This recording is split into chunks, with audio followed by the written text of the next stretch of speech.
Hi there, and welcome to the Daily Gardener, and thank you for listening. I'm your host, Jennifer Ebling. It's January 22nd.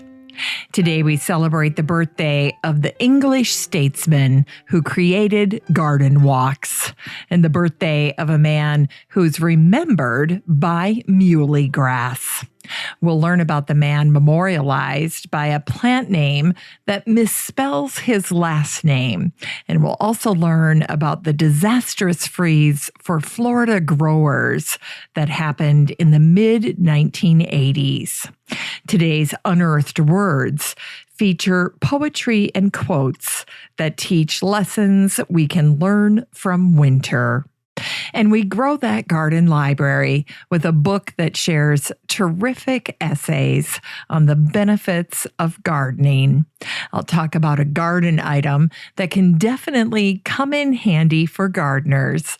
And then we'll wrap things up with the story of a botanist who recognized that new species can always be discovered, even in areas previously explored. But first, let's catch up on a few recent events. Here's today's curated articles.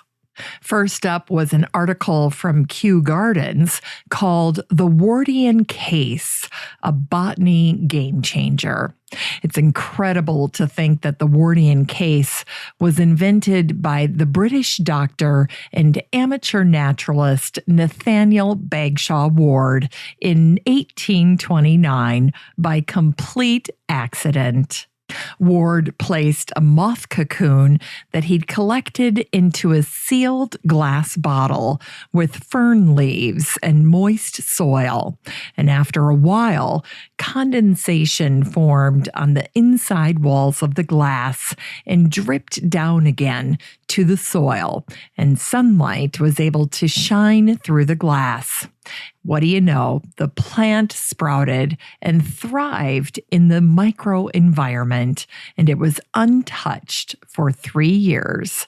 And that's how Nathaniel Bagshaw Ward inadvertently discovered that plants growing within an enclosed, airtight case could survive without being watered for a long period of time. This is a fascinating article from Kew Gardens. If you'd like to see old pictures of the first Wardian cases and read more about this mini traveling greenhouse and how it transformed plant exploration, just search for Case in the Facebook group for listeners of the show, and this post will pop right up.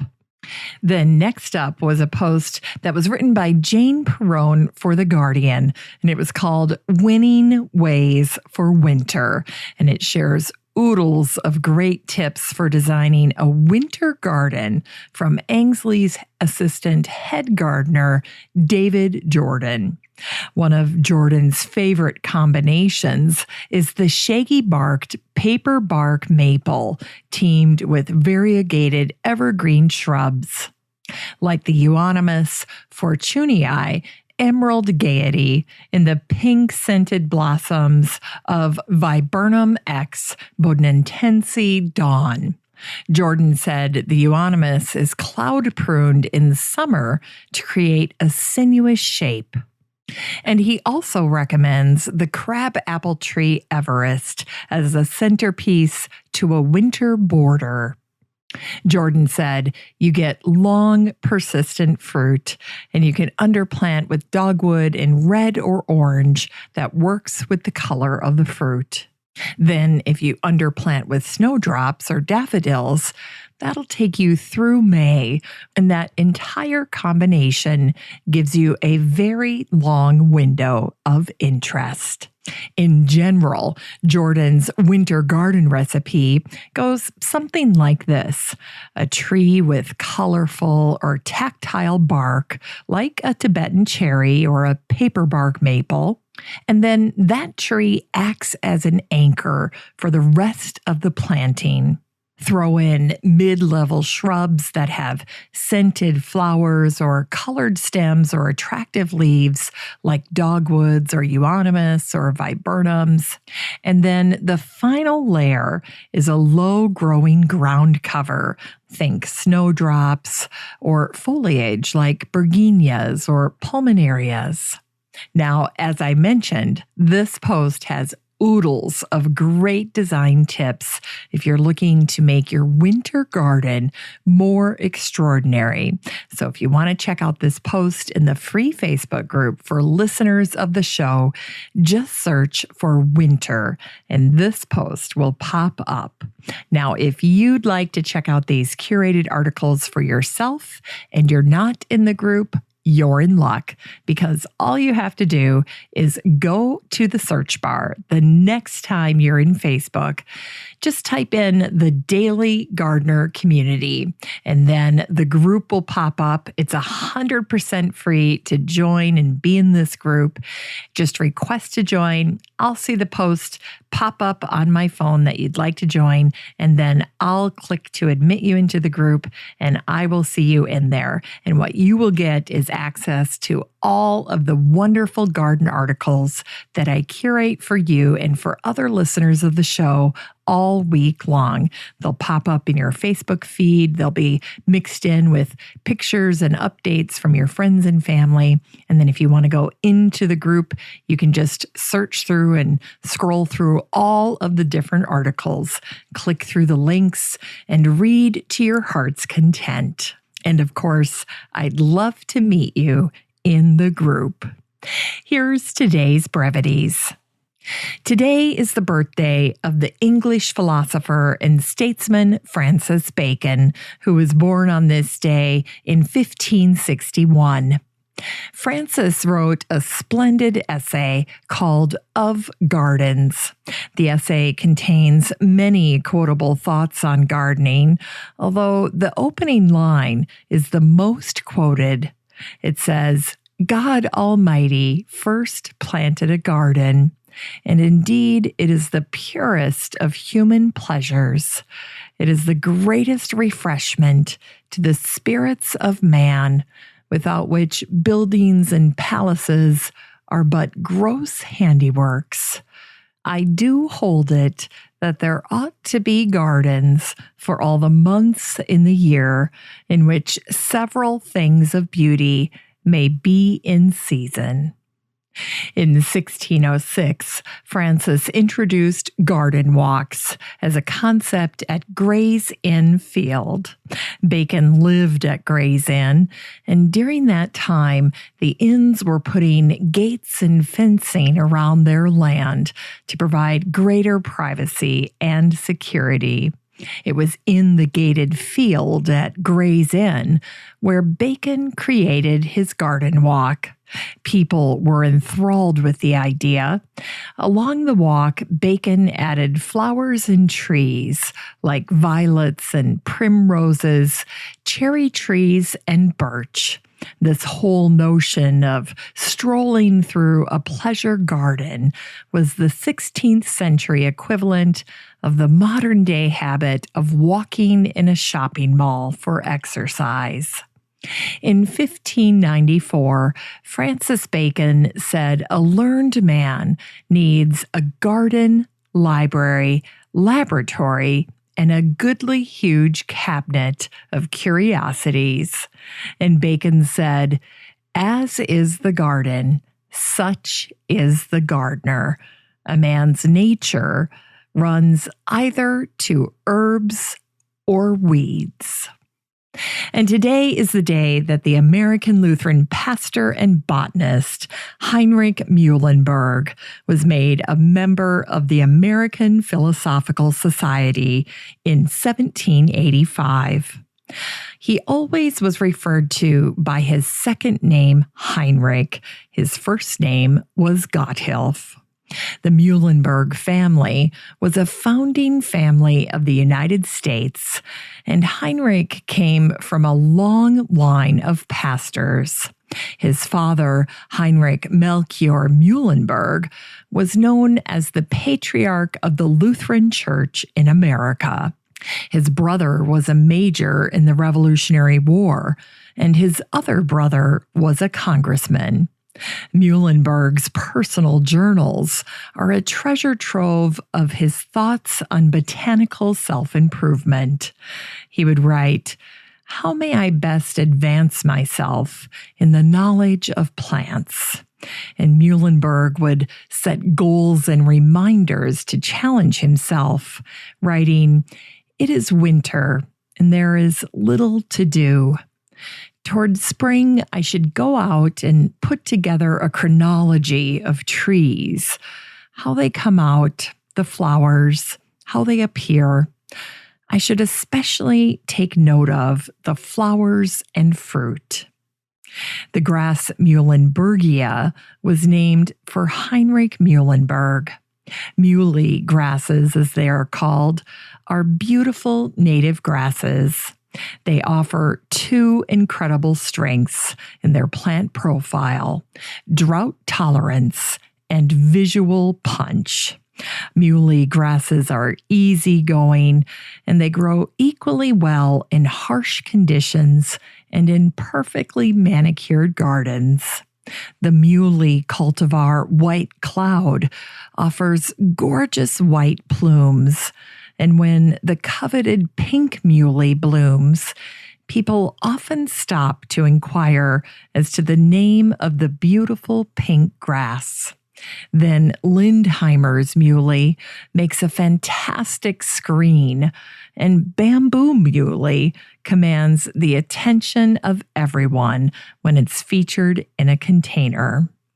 All muley grasses like well-drained soil and full sun. If you plant them in the fall, be sure to get them situated and in the ground at least a month before the first frost. And here's an interesting side note on Heinrich Muhlenberg. He also discovered the bog turtle. In 1801, the turtle was named Clemys muhlenbergii in his honor. And today is the anniversary of the death of the American physician Caspar Wistar the Younger, who died on this day in 1818. His grandfather was also Caspar Wistar, so the Younger distinction helps people tell them apart. Wistar was a professor of anatomy at the University of Pennsylvania. In 1777, Caspar Wistar treated the wounded during the Battle of Germantown, and he decided right then and there he would pursue medical training. Wistar had some pretty impressive friends. His best friend was probably Thomas Jefferson, and his most famous botany friend was probably Alexander von Humboldt. During his life, every Sunday night, Wistar would hold a salon, an open house at his home on the corner of 4th and Locust Street. His friends would stop by, along with any members of academia or the elite or high society, along with other accomplished people who happened to be in Philadelphia that evening. They all knew that Wistar's house was the place to go to meet up with the best minds of the day. The botanist Thomas Nuttall named the genus Wisteria in Caspar Wistar's honor. Some people say Wistaria to reflect the proper spelling of Wistar's last name. However you pronounce it, the misspelling is preserved for all time under the International Code of Botanical Nomenclature. It's like one of my kids' birth certificates. It can be amended, but the original is wrong and will be until the end of time. Wistar died of a heart ailment unexpectedly on January 18th, 1818. His final utterance was, "I wish well to all mankind." After Wistar died, his friends continued holding Wistar parties for a core group of 50 members. They would each take turns hosting, and they kept the tradition going for another 40 years. Today, Wistar is the name of the Wistar Institute, the nation's first independent biomedical research center. Today, they focus on cancer, infectious disease, and vaccine research to benefit human health. And it was on this day in 1985 that record-breaking cold temperatures damaged 90% of Florida's orange and grapefruit crop. Newspaper accounts sounded grim, saying, "A nightmare for citrus growers. The fourth killer cold wave in 5 growing seasons seized Florida's 760,000-acre citrus belt on Monday with an icy grip that growers said froze millions of oranges and could destroy thousands of acres of trees already weakened by the disastrous Christmas 1983 freeze." Between last night and tonight, I don't think there'll be a tree alive in Hernando County when this is over, Dr. William Kroom said, after surveying his 104-year-old 110-acre grove on Powell Road. He said, "I'm not going to replant. I'll be 65 in March. That's just too late in life to start over." As the temperature fell to 15 degrees, Kroom's grove foreman, Barney Perot, and 3 other workers lighted 300 oil-fueled stack heaters among trees in an 8-acre section in an effort to salvage the healthiest portion of his grove. He said, "We'll be back out tonight, although I don't know if it'll do any good." In Unearthed Words, today's Unearthed Words are about the lessons we can learn from winter. This first one's from Yoko Ono, the Japanese multimedia artist and widow of John Lennon. Spring passes, and one remembers one's innocence. Summer passes, and one remembers one's exuberance. Autumn passes, and one remembers one's reverence. Winter passes, and one remembers one's perseverance. And here's a quote from Anton Chekhov, the Russian playwright and writer. "People don't notice whether it's winter or summer when they're happy." And here's a Japanese proverb, "One kind word can warm 3 winter months." Here's a quote from John Steinbeck, the American author and Nobel Prize winner. "What good is the warmth of summer without the cold of winter to give it sweetness?" W.J. Vogel gave us this gem: "To shorten winter, borrow some money due in spring." Here's a quote from a former bishop of Constantinople, St. John Chrysostom.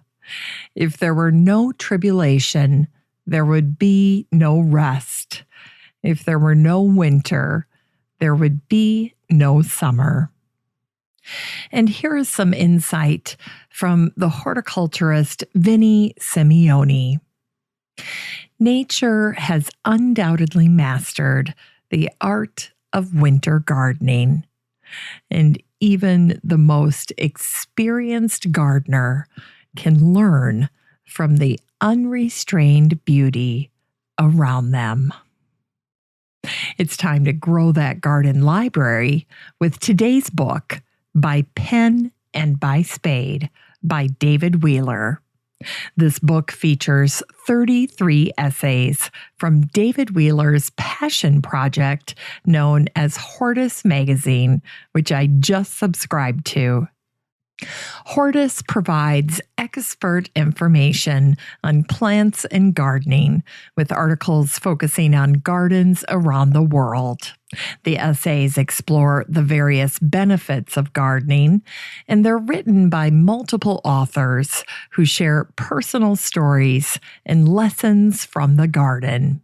This book features essays from Robert Dash, who examines the overlap between gardening and poetry, and Rosemary Veary, who shares thoughts on the courtyard gardens of Charleston.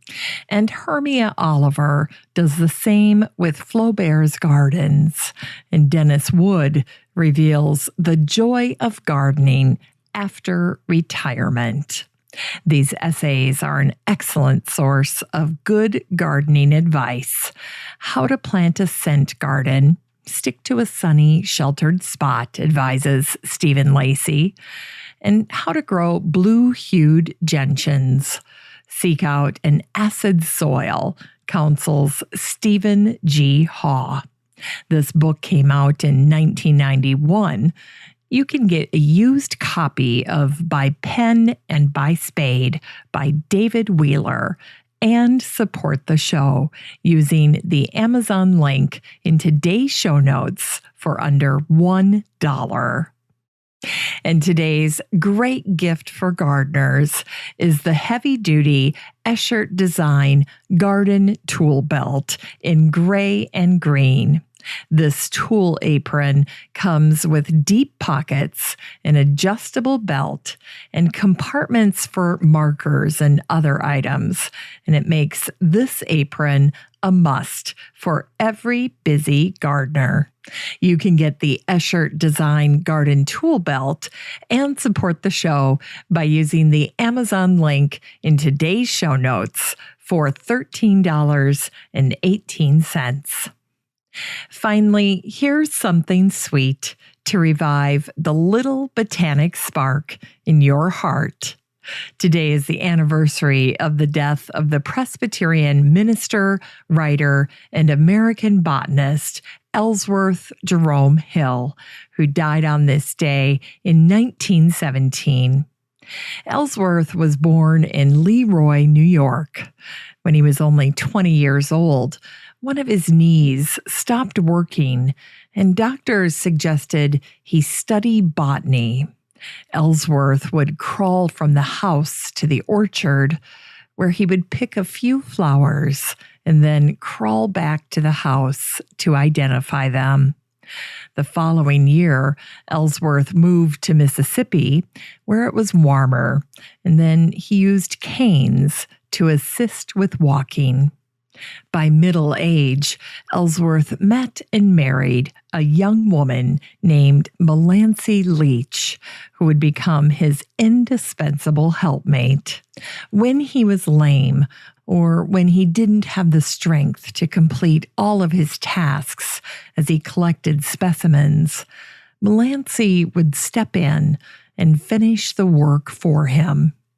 By the time he was 40, Ellsworth had put his lameness behind him. In the back half of his life, he seemed to be able to manage his physical challenges, and with Melancy's help, had learned how to cope with the symptoms. In a touching tribute to Ellsworth after his death, the botanist Agnes Chase wrote, "Most of these collections were made while he walked on crutches or with 2 canes. He told me that he carried his vasculum over his shoulder and a camp stool with his crutch or cane in one hand. To secure a plant, he would drop the camp stool, which opened of itself. And then he would lower himself to the stool and dig the plant. He recovered from his lameness, but often suffered acute pain from cold or wet or overexertion. But this did not deter him from making botanical trips that would have taxed a more robust man. in the dunes, I have seen him tire out more than one able-bodied man. And it was Ellsworth Jerome Hill who said, "In the study of flora of a restricted region, no matter how carefully it seems to have been explored, one is frequently surprised by new things. No region can be regarded as thoroughly explored until every acre of its wild areas at least has been examined. Some plants are so rare or local or grow under such peculiar conditions that a few square rods or even feet may comprise their range." Thanks for listening to The Daily Gardener. And remember, for a happy, healthy life, garden every day. The Daily Gardener is produced weekdays in lovely Maple Grove, Minnesota. You can find complete show notes over at thedailygardener.org. And be sure to share the show with your garden friends. You can find The Daily Gardener on all your favorite social media, Instagram, Twitter, and Pinterest, and of course, Facebook. While you're over at Facebook, don't forget to join the Daily Gardener community. Just search for these 3 words, Daily Gardener Community. The group will pop right up and then request to join. Finally, I want to thank my team at Podfly Productions, where my fabulous editor is Eric Begay. Have a great day in the garden, and we'll see you tomorrow.